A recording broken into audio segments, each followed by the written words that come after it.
হ্যাঁ, গুটি গুটি পায়ে এই 12 বছর, আজ তার জন্মদিন।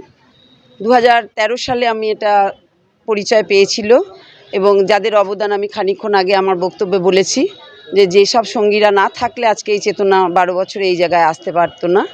তো সত্যি আজকের দিনে দাঁড়িয়ে একটা নতুন ব্রাঞ্চ অফিস করতে পেরেছি, যেটা রেজিস্টার অফিসের মধ্যে গুটি গুটি পায়েই চলছিল। আশা করছি ব্রাঞ্চ অফিস খুলেছি, সমাজের সার্বিক স্তরের মহিলা, শিশু, অসহায় প্রত্যেকে আমার কাছে সাহায্য পাবে। আমার সংস্থার তরফ থেকে তাদের জন্য আমরা সব রকম সহযোগিতার হাত বাড়িয়ে দেবো, এবং তার জন্য আমি সকলের কাছে আমার আবেদন, সকলের কাছে যে আমাদেরকে সার্বিক সাহায্যে আমাদের সাথে এগিয়ে চলুক, আমাদের নতুন পদক্ষেপে এগিয়ে চলুক।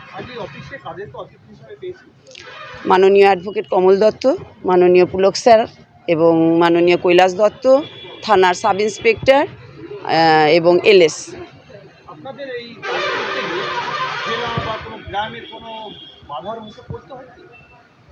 বাধার মুখে তো পড়তে হয় অবশ্যই।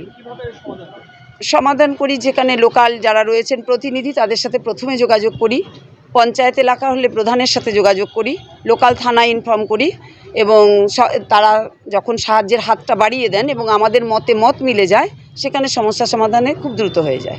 মহিলাদের পরিষেবা কি দিচ্ছেন আপাতত সব আইনি পরিষেবা এবং ডোমেস্টিক ভায়োলেন্স, যেটা আমি আমার বক্তব্যে রেখেছিলাম, যে যারা ডোমেস্টিক ভায়োলেন্সের শিকার এবং ধরুন শিশু, অসহায় শিশু, তাদের পঠন পাঠন, সার্বিক মহিলাদের সার্বিক, ইভেন যারা ডোমেস্টিক ভায়োলেন্সের শিকার তাদের জন্য আমরা রিসেন্ট ফ্রি লিগ্যাল অ্যাডভাইসের জন্য ব্যবস্থা করেছি, এবং অসহায় মহিলাদের আমরা আগামী এপ্রিলে 2 জন তারা আমাদের মাঝে উপস্থিত আছেন, তাদের বিবাহেরও ব্যবস্থা করেছি। একদম, একটি দিশা আর একটি হচ্ছে রিস্টার্ট অ্যান্ড সাইড। আমার নাম মিঠু দাস, আমি চেতনা মহিলা কল্যাণ সমিতির কর্ণধার এবং এখন বর্তমান সেক্রেটারি পদে আমি বিরোধী।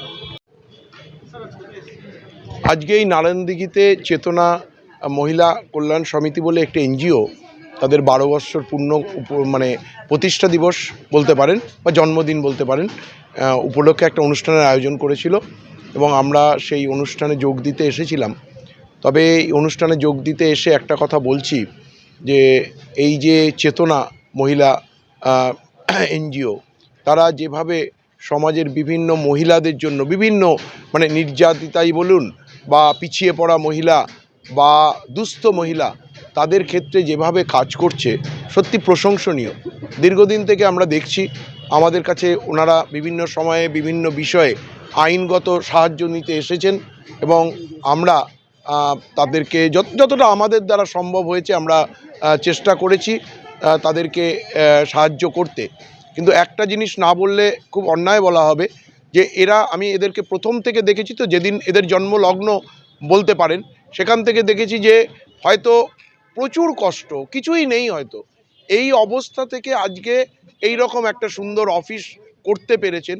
এটা তাদের আমি বলবো যে শুধু প্রচেষ্টা নয়, কিছু সৎ এবং সাহসিক প্রচেষ্টার জন্যই এটা সম্ভব হয়েছে। একটা সংস্থা তখনই বড় হয় যখন তাদের মধ্যে একটা সার্বিক উন্নয়নের চিন্তাভাবনা থাকে, একটা সৎ প্রচেষ্টা থাকে। কোনো সমাজে প্রতিষ্ঠা পেতে গেলে, বড় হতে গেলে আগে নিজেকে সৎ হতে হবে।